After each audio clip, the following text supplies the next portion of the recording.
ارے او نگوڑ ماری عالیہ، اٹھ بھی جا، کب سے سوئی ہوئی ہے؟ میں کتنی دفعہ تجھے کہہ چکی ہوں کہ صبح جلدی اٹھ جایا کر، لیکن تیرے تو نہ جانے دماغ میں بات سماتی کیوں نہیں ہے۔ میری بات ایک کان سے سن کر دوسرے کان سے نکال دیتی ہے۔ آخر تجھے نیند اتنی پیاری کیوں ہے؟ اماں کی تیز چیختی ہوئی آواز میرے کانوں میں پڑی تو میں نے تکیہ اٹھا کر اپنے کانوں پر رکھ لیا۔ اماں کی آواز مجھے صبح صبح جگانے کی کوشش کرتی تھی، لیکن میں کیا کرتی؟ اس ٹائم ہی تو اتنی مزے کی نیند آتی تھی اور ایسا لگتا تھا جیسے میں کہیں دور وادیوں کی سیر کر رہی ہوں۔ اسی لیے اب بھی میں نے اماں کی آواز سے بچنے کے لیے تکیے کو اٹھا کر اپنے کانوں پر رکھا اور دوبارہ سونے لگی، اور اگلے ہی لمحے میں نیند میں پھر سے غافل ہو چکی تھی۔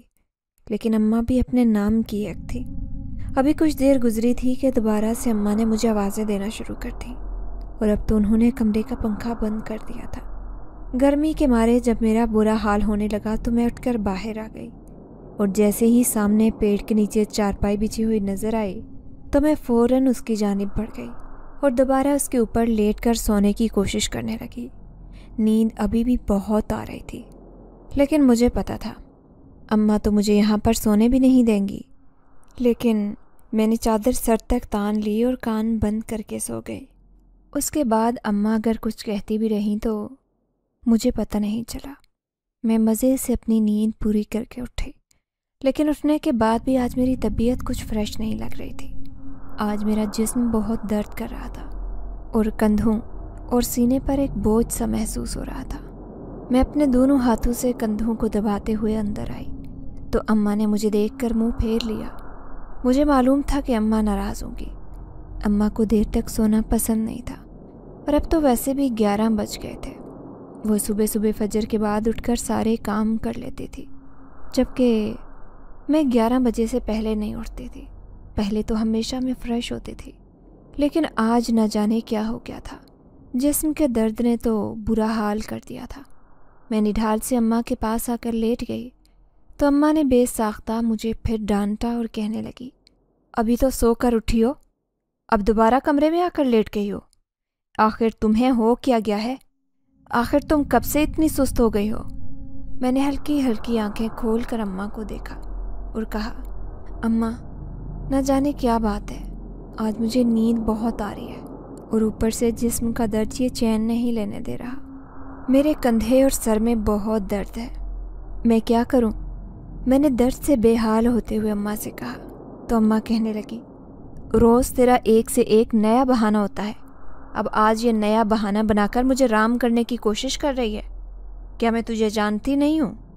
اماں غصے سے کہتے وہاں سے اٹھ گئی، اور میں بے بسی سے انہیں دیکھتی رہ گئی۔ اب میں انہیں کیا بتاتی کہ میں سچ بول رہی ہوں، اور اس وقت میرا جسم واقعی بہت درد کر رہا تھا۔ کندھوں پر ایک ایسا بوجھ پڑا ہوا ہے جیسے کہ میں نے کوئی وزن اٹھایا ہو۔ تاہم کچھ دیر اسی طرح سے سستی سے لیٹے رہنے کے بعد میں اٹھ کر باہر آ گئی اور نہانے کا ارادہ کیا۔ نہانے کے بعد اب جسم تھوڑا ہلکا ہوا تو میں نے ناشتہ کیا، لیکن آج میری روز جیسی شوخی اور شرارت مکفوت تھی۔ دادی نے جو یوں مجھے سست سا دیکھا تو اپنے پاس بلا لیا اور پوچھنے لگی، کیا ہوا میری رانی کو؟ آخر آج اتنی چپ چپ کیوں ہے؟ تو چپ چپ ہے تو سارے گھر میں خاموشی پھیلی ہوئی ہے، تیرے ہونے سے ہی تو رونق ہوتی ہے، دادی نے پیار سے میرا چہرہ چھوتے ہوئے کہا۔ تو میں دادی کی گود میں سر رکھ کر لیٹ گئی اور کہنے لگی، دادی آج جب سے سو کر اٹھی ہوں عجیب سی سستی پورے وجود پر چھائی ہے، اور پھر یہ جو کندھوں کا بوجھ ہے یہ چین نہیں لینے دے رہا، میرے جسم میں بہت درد ہو رہا ہے۔ دادی نے جو یہ سنا تو مختلف آیات پڑھ کر میرے اوپر دم کی۔ وقتی طور پر مجھے سکون ہوا اور میں پھر سے نیند کی وادیوں میں اتر گئی۔ نہ جانے کتنے وقت کے بعد میری آنکھ کھلی، لیکن جب میری آنکھ کھلی تو اماں غصے سے مجھے دیکھ رہی تھی۔ میں نظر چراتی ہوئی فوراً اٹھ بیٹھی۔ آج نہ جانے کیا ہو گیا تھا، بار بار نیند کے جھونکے آ رہے تھے اور وہ مجھے اتنا بے حال کر دیتے کہ مجھے کچھ ہوش ہی نہیں رہتا۔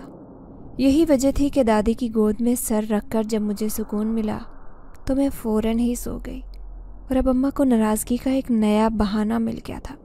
میرا نام عالیہ ہے، ابھی کچھ ہی دن ہوئے ہیں میں 18 سال کی ہوئی ہوں۔ میں ایک شوخ اور چنچل شرارتی سی لڑکی ہوں، گھر میں ٹک کر بیٹھنا تو مجھے گوارا ہی نہیں، ہر وقت کسی نہ کسی شرارت اور مستی میں مصروف رہتی ہوں۔ اکثر جب میری سہیلیاں آ جاتیں تو ہم سارا گھر اپنے سر پر اٹھا لیتے، جیسے کہ طوفان مچایا ہوا ہے۔ اماں یوں تو اکثر مجھ سے خفا رہتے ہیں اور مجھے سمجھاتی رہتی ہیں کہ لڑکیوں کو اتنا زیادہ شوق اور چنچل نہیں ہونا چاہیے، لڑکیوں کے اندر بردباری اور سنجیدگی ہونی چاہیے۔ لیکن جانے کیوں تمہیں کب عقل آئے گی؟ اگلے گھر جب شادی کر کے چلی جاؤ گی تو کیا کہیں گے کہ ماں نے کچھ بھی سکھا کر نہیں بھیجا؟ لیکن میں اماں کی بات کو چٹکیوں میں اڑا دیتی اور یہی کہتی، اماں آپ اس بات کی ٹینشن نہ لیں، مجھے بھی شادی کرنی ہی نہیں ہے۔ یہ کہہ کر میں زور سے کہکا لگاتی تو اماں ناگواری سے مجھے دیکھنے لگتی اور کہنے لگی، کبھی زبان کا نکلا ہوا سامنے بھی آ جاتا ہے، سوچ سمجھ کر بولا کرو۔ اماں نے ناگواری سے مجھے اتنا ڈانٹا کہ میں ایک دم اپنے کہکے کو بریک لگا کر خاموشی سے اماں کو دیکھنے لگی۔ تاہم ایسے کسی بھی موقع پر ہمیشہ دادی میرا ساتھ دیتی۔ دادی کو مجھ سے محبت تھی، آخر میں ان کی اکلوتی پوتی تھی۔ حالانکہ میرے 2 بھائی اور بھی تھے اور وہ مجھ سے چھوٹے تھے، لیکن دادی کو جو محبت مجھ سے تھی وہ ان دونوں سے نہیں تھی۔ میرے ابا گاؤں کی زمینوں پر کھیتی باڑی کرتے ہیں، ان کی اپنی تھوڑی سی زمینیں تھیں جن کے اوپر انہوں نے فصل اگائی ہوئی تھی۔ یوں سال کے سال ہمیں اچھا منافع حاصل ہو جاتا۔ میرے دونوں چھوٹے بھائی تو ابھی پڑھ رہے تھے، جبکہ میں نے 10ویں کے پیپر دیے تھے اور اب میں ہر وقت شرارتیں کرتی رہتی۔ اماں تو 10ویں کرنے کے حق میں بھی نہیں تھی، ان کا کہنا تھا کہ 8ویں کے بعد ہی بیٹی کی شادی کر دینی چاہیے۔ لیکن وہ تو بھلا ہو ابا کا جنہوں نے میرا ساتھ دیا اور مجھے 10ویں پاس کرنے دی۔ میں تو آگے بھی پڑھنا چاہتی تھی، لیکن آگے پڑھنے کے لیے شہر جانا پڑتا، اور اماں اس بات کے حق میں قطعاً نہیں تھی کہ نہ تو وہ مجھے شہر بھیج کر پڑھانے پر رضامند تھی اور نہ ہی کسی ہاسٹل میں ٹھہرانے پر راضی تھی۔ اسی لیے مجھے اپنا دل مارنا پڑا۔ لیکن اب میں بھی کیا کرتی؟ میرے مزاج کا حصہ تھا کہ میں شرارتی تھی اور ہر وقت زندگی سے خوشیاں تلاش کرتی رہتی۔ اماں کو شاید یہ گوارا نہیں تھا، وہ بات بات پر مجھے ڈپٹتی رہتی اور اکثر مجھے اپنے ساتھ گھر کے کاموں میں مصروف رکھنے کی کوشش کرتی۔ اماں کے ساتھ میں کام تو کروا دیتی، کام کروانے کا تو مجھے مسئلہ نہیں تھا، لیکن مجھے بس ایک بری عادت تھی اور وہ یہ تھی کہ میں دیر سے سو کر اٹھتی۔ مجھے نیند بہت آتی تھی اور اکثر تو میں کئی گھنٹے بے سد سوئی رہتی۔ اماں تو ہلا کر مجھے پوچھتی کہ زندہ بھی ہے کہ نہیں۔ اتنی بے خبری کی نیند نہ جانے مجھے کیسے آ جاتی تھی، لیکن میں جب سوتی تو پھر کئی گھنٹوں کے بعد ہی ہوش کی خبر لاتی۔ ہمارا گھر یوں تو کچا بنا ہوا تھا، لیکن چھتیں پکی تھی۔ سارا صحن کچا ہونے کے باعث میری دادی نے یہاں پر جگہ جگہ پودے لگائے تھے، اور وہ پودے اب بڑھ کر تناور درخت کی شکل اختیار کر گئے تھے، جن میں سے 2 جامن کے پیڑ تھے۔ جامن کا پیڑ یوں ہی دادی نے ایک بار جامن کھا کر گھٹلی دبا دی تھی، تو اس کے بعد جب یہ پودا بنا تو دادی نے اس کی دیکھ بھال کرنا شروع کر دی۔ میرے ساتھ ساتھ جامن کا پیڑ بھی بڑھتا گیا اور یوں آج وہ اتنا بڑا بن چکا ہے کہ پھل دینے لگا۔ جامن کے پیڑ کی ہمارے آدھے صحن میں چھاؤں رہتی اور اس چھاؤں میں بڑی ٹھنڈک محسوس ہوتی۔ ہم اکثر وہاں پر جا کر بیٹھ جاتے اور کئی گھنٹے کھیلتے رہتے تھے۔ جب وہاں پر پھل آتا تو اچھا خاصا پھل جمع ہو جاتا تو دادی ارد گرد کے علاقوں میں بھیج کر شکریہ وصول کرتی۔ آج کل بھی جامن کا خوب پھل لایا ہوا تھا اور دادی نے خوب ٹوکریاں بھر بھر کر گاؤں میں بھیجا تھا، اور ہم نے بھی کھا کر آج کل اپنے ہاتھ اور منہ جامنی کیے ہوئے تھے۔ اماں یوں تو مجھے کسی بات پر نہیں ڈانٹتی، لیکن میری نیند کی وجہ سے انہیں بہت غصہ آتا تھا۔ ان کا یہی کہنا تھا کہ تم بہت دیر تک گھر میں نحوست پھیلائے رکھتی ہو، جبکہ تمہیں اچھی طرح معلوم ہے کہ فجر کے بعد ہماری صبح ہو جاتی ہے اور ہم نماز ادا کرنے کے بعد اپنے کاموں میں مصروف ہو جاتے ہیں، لیکن نہ جانے تمہیں کیوں سمجھ نہیں آتی کہ نماز کے لیے بھی نہیں اٹھتی اور اس کے بعد دیر تک سو جاتی ہو۔ اماں اکثر مجھے سمجھاتی رہتی ہیں، لیکن میں بھی کیا کرتی؟ رات کو مجھے نیند نہیں آتی تھی اور دیر تک جاگتے رہنے کے باعث صبح میری آنکھ نہیں کھلتی تھی۔ اسی وجہ سے اکثر اماں کی جھاڑ کا سامنا کرنا پڑتا۔ گاؤں میں چونکہ آج کل لوڈ شیڈنگ بھی عروج پر تھی، تو اکثر صبح کے وقت لائٹ چلی جاتی، تو میں اٹھ کر باہر آ کر جامن کے پیڑ کے نیچے لیٹ جاتی۔ آج اماں نے جب پنکھا بند کیا تو میں فوراً اٹھ کر باہر آ کر لیٹ گئی